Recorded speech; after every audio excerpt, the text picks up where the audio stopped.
ആകാശവാണി.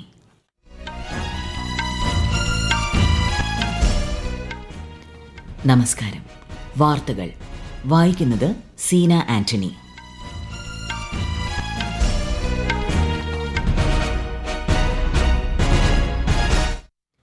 പ്രധാന വാർത്തകൾ. വിദേശകാര്യമന്ത്രി S Jaishankar US state secretary Marco റൂബിയോയുമായി വാഷിംഗ്ടണിൽ കൂടിക്കാഴ്ച നടത്തി. നിർണായക ധാതുക്കൾ സംബന്ധിച്ച മന്ത്രിതല യോഗത്തിൽ ശ്രീ ജയശങ്കർ ഇന്ന് പങ്കെടുക്കും. ഇന്ത്യ അമേരിക്ക വ്യാപാര കരാർ ഇന്ത്യയുടെ ദേശീയ താൽപര്യത്തിന് മുൻതൂക്കം നൽകുന്നതെന്ന് കേന്ദ്രമന്ത്രി പീയൂഷ് ഗോയൽ. റിസർവ് ബാങ്കിന്റെ പണനയ അവലോകന യോഗം ഇന്നു മുതൽ വെള്ളിയാഴ്ച വരെ മുംബൈയിൽ ചേരും. കേരള നിയമസഭയിൽ സംസ്ഥാന ബജറ്റിനെക്കുറിച്ചുള്ള പൊതുചർച്ച ഇന്നും തുടരും. ചർച്ച ഇന്ന് അവസാനിക്കും. അർബുദത്തെക്കുറിച്ചുള്ള അവബോധം വളർത്തുക, രോഗനിർണയവും ചികിത്സയും എല്ലാവർക്കും ലഭ്യമാക്കുക എന്നീ ലക്ഷ്യത്തിലൂന്നി ഇന്ന് ലോക ക്യാൻസർ ദിനം. വനിതാ പ്രീമിയർ ലീഗ് 2020 ക്രിക്കറ്റിൽ ഗുജറാത്ത് ജയന്റ്സിനെ പരാജയപ്പെടുത്തി ഡൽഹി ക്യാപിറ്റൽസ് ഫൈനലിൽ.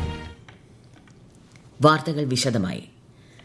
രാഷ്ട്രപതിയുടെ അഭിസംബോധനയിന്മേലുള്ള നന്ദിപ്രമേയ ചർച്ച പാർലമെന്റിൽ ഇന്നും തുടരും. പ്രധാനമന്ത്രി നരേന്ദ്രമോദി ലോക്സഭയിൽ ഇന്ന് ചർച്ചയിൽ പങ്കെടുത്ത് സംസാരിച്ചേക്കും. അതിനിടെ സഭയിൽ മോശമായി പെരുമാറിയെന്ന് ചൂണ്ടിക്കാട്ടി ഹൈബി ഈഡൻ, ഡീൻ കുര്യാക്കോസ് ഉൾപ്പെടെയുള്ള 8 പ്രതിപക്ഷ എംപിമാരെ ഇന്നലെ സസ്പെൻഡ് ചെയ്തു. ബജറ്റ് സമ്മേളന കാലയളവിലേക്കാണ് സസ്പെൻഷൻ. അമേരിക്കയിൽ സന്ദർശനം തുടരുന്ന വിദേശകാര്യമന്ത്രി S Jaishankar US state secretary Marco റൂബിയോയുമായി വാഷിംഗ്ടണിൽ കൂടിക്കാഴ്ച നടത്തി. നിർണായക ധാതുക്കൾ സംബന്ധിച്ച മന്ത്രിതല യോഗത്തിൽ ശ്രീ ജയശങ്കർ ഇന്ന് പങ്കെടുക്കും.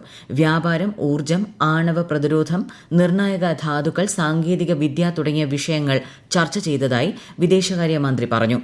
ഇന്ത്യ US വ്യാപാര കരാർ ധാരണയായതിന് പിന്നാലെയാണ് ഇരുവരും തമ്മിലുള്ള കൂടിക്കാഴ്ച. ഇന്ത്യ അമേരിക്ക വ്യാപാര കരാർ ഇന്ത്യയുടെ ദേശീയ താൽപര്യത്തിന് മുൻതൂക്കം നൽകുന്നതെന്ന് കേന്ദ്രമന്ത്രി പീയൂഷ് ഗോയൽ. കാർഷിക, ക്ഷീര മേഖലകളുടെ ഉൾപ്പെടെ ഉന്നമനം കരാർ ഉറപ്പാക്കുന്നു. ഇന്ത്യയുടെ സമ്പദ് വ്യവസ്ഥയെ കൂടുതൽ ശക്തിപ്പെടുത്തുന്നതിനായി ലോകോത്തര സാങ്കേതിക വിദ്യകൾ നേടുന്നതിന് കരാർ അവസരമൊരുക്കുമെന്ന് അദ്ദേഹം ന്യൂഡൽഹിയിൽ മാധ്യമങ്ങളോട് പറഞ്ഞു. India's demand for ICT products, data center equipment, high quality technology and innovation, our demand for raw materials is continuously rising, and in that situation, this deal also opens up opportunities for India to get world-class technologies to further power the India growth story, the Indian economy. വ്യാപാര കരാറിന്റെ അന്തിമ വിശദാംശങ്ങൾ സംബന്ധിച്ച് India US സംയുക്ത പ്രസ്താവന ഉടൻ പുറത്തിറക്കുമെന്നും ശ്രീ ഗോയൽ വ്യക്തമാക്കി. അമേരിക്കയുമായുള്ള ഇന്ത്യയുടെ ചരിത്രപ്രധാനമായ വ്യാപാര കരാർ സുസ്ഥിര പ്രയത്നത്തിന്റെ ഫലമാണെന്ന് പ്രധാനമന്ത്രി നരേന്ദ്രമോദി. ന്യൂഡൽഹിയിൽ നടന്ന പാർലമെന്ററി പാർട്ടി യോഗത്തിൽ NDA എംപിമാരെ അഭിസംബോധന ചെയ്യുകയായിരുന്നു അദ്ദേഹം. മാറുന്ന ലോകക്രമത്തിൽ ഇന്ത്യയ്ക്ക് അനുകൂല സാധ്യതകളാണുള്ളതെന്നും പ്രധാനമന്ത്രി പറഞ്ഞു. റിസർവ് ബാങ്കിന്റെ പണനയ അവലോകന യോഗം ഇന്നു മുതൽ വെള്ളിയാഴ്ച വരെ മുംബൈയിൽ ചേരും. RBI ഗവർണർ സഞ്ജയ് മൽഹോത്രയുടെ നേതൃത്വത്തിലുള്ള 6 അംഗ കമ്മിറ്റിയുടെ തീരുമാനങ്ങൾ വെള്ളിയാഴ്ച പ്രഖ്യാപിക്കും. പോളിസി നിരക്കിൽ കൂടുതൽ കുറവുകൾ വരുത്തുന്നത് താൽക്കാലികമായി നിർത്താൻ സാധ്യതയുണ്ടെന്നാണ് സാമ്പത്തിക വിദഗ്ധരുടെ വിലയിരുത്തൽ. 2025 ഫെബ്രുവരി മുതൽ ഡിസംബർ വരെ റിപ്പോ നിരക്ക് 125 ബേസിസ് പോയിന്റ് കുറച്ചിട്ടുണ്ട്. നിലവിൽ 5.25% റിപ്പോ നിരക്ക്. വെള്ളിയാഴ്ച നടക്കുന്ന പരീക്ഷാ പേ ചർച്ച പരിപാടി കാണാൻ പൌരന്മാരോട് ആഹ്വാനം ചെയ്ത് പ്രധാനമന്ത്രി നരേന്ദ്രമോദി. രാജ്യത്തെ യുവജനങ്ങളുമായി സംവദിക്കുന്നത് ഉന്മേഷദായകമാണെന്ന് പ്രധാനമന്ത്രി സാമൂഹ്യ മാധ്യമത്തിൽ കുറിച്ചു. സമ്മർദ്ദമില്ലാത്ത പരീക്ഷകളെ നേരിടേണ്ടതിന്റെ പ്രാധാന്യം അദ്ദേഹം എടുത്തു പറഞ്ഞു. ഇന്ത്യ കിർഗിസ്ഥാൻ സംയുക്ത സൈനികാഭ്യാസമായ ഖഞ്ചാറിന്റെ 13ാം പതിപ്പ് ഇന്ന് അസമിലെ മിസാമാരിയിൽ ആരംഭിക്കും. ഇരു രാജ്യങ്ങളും തമ്മിലുള്ള ഉഭയകക്ഷി പ്രതിരോധ സഹകരണം ശക്തമാക്കുന്നതിനും സൈനിക പങ്കാളിത്തം വർദ്ധിപ്പിക്കുന്നതിനും സൈനികാഭ്യാസം സഹായകമാകും. ഭീകരവിരുദ്ധ പ്രവർത്തനങ്ങളിൽ സംയുക്തമായി പ്രവർത്തിക്കാനും ഏകോപനം മെച്ചപ്പെടുത്താനും ഖഞ്ചാർ ലക്ഷ്യമിടുന്നു. സൈനികാഭ്യാസം ഈ മാസം 17-ന് അവസാനിക്കും. ഇന്ത്യ ടാൻസാനിയ സംയുക്ത പ്രതിരോധ സഹകരണ സമിതിയുടെ 4ാമത് യോഗം സാൻസിബാറിൽ നടന്നു. സൈനിക പരിശീലനം, സമുദ്ര സുരക്ഷ, പ്രതിരോധ വ്യവസായം എന്നീ മേഖലകളിലെ സഹകരണം ഇരു രാജ്യങ്ങളും യോഗത്തിൽ അവലോകനം ചെയ്തു. ഭീകരവാദ വിരുദ്ധ പ്രവർത്തനങ്ങൾ, സൈബർ സുരക്ഷ, നിർമ്മിത ബുദ്ധി, ഇലക്ട്രോണിക് യുദ്ധമുറകൾ തുടങ്ങി അത്യാധുനിക മേഖലകളിൽ സഹകരിക്കും. ഉഭയകക്ഷി പ്രതിരോധ ബന്ധം ശക്തിപ്പെടുത്തുന്നതിനുള്ള പുതിയ സാധ്യതകൾ തേടാൻ ഇരുപക്ഷവും തീരുമാനിച്ചതായും പ്രതിരോധ മന്ത്രാലയം പ്രസ്താവനയിൽ അറിയിച്ചു. ഈ വാർത്തകൾ ആകാശവാണിയിൽ നിന്ന്. ആകാശവാണി വാർത്തകളും വാർത്താധിഷ്ഠിത പരിപാടികളും all India radio news Thiruvananthapuram YouTube ചാനലിലും all India radio news Thiruvananthapuram Facebook പേജിലും AR News_ തിരുവനന്തപുരം ഇൻസ്റ്റഗ്രാം അക്കൌണ്ടിലും AR News_TVM X ഹാൻഡിലും ലഭ്യമാണ്. സോളിഡ് ഫ്യൂവൽ ഡക്റ്റഡ് റാംജെറ്റ് സാങ്കേതിക വിദ്യ വിജയകരമായി പരീക്ഷിച്ച് DRDO. ഒഡീഷ തീരത്തെ ചണ്ഡിപൂരിലുള്ള ഇന്റഗ്രേറ്റഡ് ടെസ്റ്റ് റേഞ്ചിൽ ഇന്നലെയായിരുന്നു നിർണായക പരീക്ഷണം നടന്നത്. ഇതോടെ ഈ സാങ്കേതിക വിദ്യ കൈവശമുള്ള മുൻനിര രാജ്യങ്ങളിൽ ഒന്നായി ഇന്ത്യ മാറിയതായി പ്രതിരോധ മന്ത്രാലയം അറിയിച്ചു. ഭൌമ ഉപരിതല ദീർഘദൂര മിസൈലുകളുടെ വികസനം ഈ പരീക്ഷണത്തിലൂടെ സാധ്യമാകുമെന്ന് മന്ത്രാലയം വ്യക്തമാക്കി.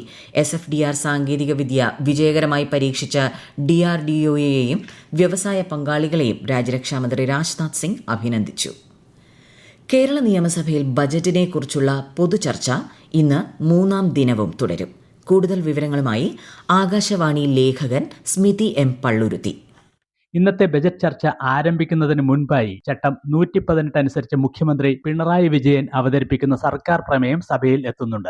വിവിധ വിഷയങ്ങളിൽ കേന്ദ്ര സർക്കാർ കേരളത്തെ അവഗണിക്കുന്നു എന്ന് അവകാശപ്പെട്ടും നീതി ഉറപ്പാക്കണമെന്ന് ആവശ്യപ്പെട്ടുമാണ് മുഖ്യമന്ത്രിയുടെ പ്രമേയം. പ്രിവിലേജ് എത്തിക്സ് കമ്മിറ്റിയുടെ 4ാമത് റിപ്പോർട്ടും ഇന്ന് സഭയിൽ സമർപ്പിക്കും. വിമാന സർവീസുകളുമായി ബന്ധപ്പെട്ട് പ്രവാസികൾ നേരിടുന്ന പ്രശ്നങ്ങളെക്കുറിച്ച് KP കുഞ്ഞമ്മദ് കുട്ടി മാസ്റ്ററും വന്യജീവി ആക്രമണം സംബന്ധിച്ച് സണ്ണി ജോസഫും ശ്രദ്ധ ക്ഷണിക്കും. അർബുദത്തെക്കുറിച്ചുള്ള അവബോധം വളർത്തുക, രോഗനിർണയവും ചികിത്സയും എല്ലാവർക്കും ലഭ്യമാക്കുക എന്നീ ലക്ഷ്യങ്ങളിലൂന്നി ഇന്ന് ലോക ക്യാൻസർ ദിനം. യുണൈറ്റഡ് ബൈ യുണീക്ക് എന്നതാണ് ഈ വർഷത്തെ ദിനാചരണ പ്രമേയം. യൂണിയൻ ഫോർ ഇന്റർനാഷണൽ ക്യാൻസർ കൺട്രോളിന്റെ നേതൃത്വത്തിലാണ് ദിനാചരണം. വിവിധ കേന്ദ്ര പദ്ധതികളെക്കുറിച്ച് ആകാശവാണി തിരുവനന്തപുരം പ്രാദേശിക വാർത്താ വിഭാഗം തയ്യാറാക്കുന്ന പ്രത്യേക ചർച്ചകൾ തിങ്കളാഴ്ച ഒഴികെയുള്ള ദിവസങ്ങളിൽ പ്രക്ഷേപണം ചെയ്യുന്നു. കേന്ദ്ര ബജറ്റ് 2026-27 കുറിച്ചുള്ള ചർച്ച ഇന്നുച്ചയ്ക്ക് 1:45 കേൾക്കാം. ചർച്ചയിൽ സാമ്പത്തിക വിദഗ്ധ പ്രൊഫസർ മേരി ജോർജ് സംസാരിക്കുന്നു. ഡൽഹിയിൽ നടന്ന റിപ്പബ്ലിക് ദിന പരേഡിൽ പങ്കെടുത്ത NCC കേഡറ്റുകൾക്കുള്ള അനുമോദന ചടങ്ങ് പാങ്ങോട് മിലിറ്ററി സ്റ്റേഷനിൽ ഇന്ന് നടക്കും. മന്ത്രി R. ബിന്ദു NCC കേഡറ്റുകളെ അനുമോദിക്കും. Keralam, Lakshadweep NCC ADG major general Ramesh Shanmugham, മറ്റ് സൈനിക ഉദ്യോഗസ്ഥർ തുടങ്ങിയവർ ചടങ്ങിൽ സംബന്ധിക്കും. കേരളത്തിൽ SIRന്റെ ഭാഗമായുള്ള അന്തിമ വോട്ടർ പട്ടിക ഈ മാസം 21 പ്രസിദ്ധീകരിക്കും. ഇതുവരെ ലഭിച്ച അംഗീകരിക്കപ്പെട്ട അപേക്ഷകൾ ഉൾപ്പെടുത്തിയാകും പട്ടിക പ്രസിദ്ധീകരിക്കുന്നതെന്ന് മുഖ്യ തെരഞ്ഞെടുപ്പ് ഓഫീസർ രത്തൻ യു കേൽക്കർ അറിയിച്ചു. പട്ടികയുമായി ബന്ധപ്പെട്ട അവകാശവാദങ്ങളും പരാതികളും സമർപ്പിക്കാനുള്ള സമയപരിധി അവസാനിച്ചെങ്കിലും പൊതുജനങ്ങൾക്ക് തുടർന്നും അപേക്ഷകൾ സമർപ്പിക്കാൻ അവസരമുണ്ടാകുമെന്നും അദ്ദേഹം വ്യക്തമാക്കി. ഇന്നലെ അന്തരിച്ച സംഗീത സംവിധായകൻ SP വെങ്കിടേഷിന്റെ സംസ്കാരം ഇന്നുച്ചയ്ക്ക് ചെന്നൈയിലെ പോരൂർ ശ്മശാനത്തിൽ നടക്കും. മലയാളത്തിൽ ഉൾപ്പെടെ നിരവധി ഗാനങ്ങൾക്ക് ഈണം നൽകിയ അദ്ദേഹത്തിന് കേരള സംസ്ഥാന ചലച്ചിത്ര പുരസ്കാരം ഉൾപ്പെടെ ലഭിച്ചിട്ടുണ്ട്. ഹൃദയാഘാതത്തെ തുടർന്ന് ചെന്നൈയിലെ വസതിയിലായിരുന്നു അന്ത്യം. കണ്ണൂർ മാലൂർ പഞ്ചായത്തിലെ തൃക്കടാരി പൊയിലിൽ ചത്ത കാക്കയുടെ സാമ്പിൾ പരിശോധിച്ചതിൽ പക്ഷിപ്പനി സ്ഥിരീകരിച്ചതായി ജില്ലാ മൃഗസംരക്ഷണ ഓഫീസർ. മനുഷ്യരിലേക്ക് പടരാൻ സാധ്യതയുള്ളതിനാൽ ജാഗ്രത പാലിക്കണമെന്ന് ജില്ലാ കളക്ടർ അറിയിച്ചു. ജനുവരി 17 ഇരിട്ടി എടക്കാനത്ത് ചത്ത കാക്കയിൽ പക്ഷിപ്പനി സ്ഥിരീകരിച്ചിരുന്നു.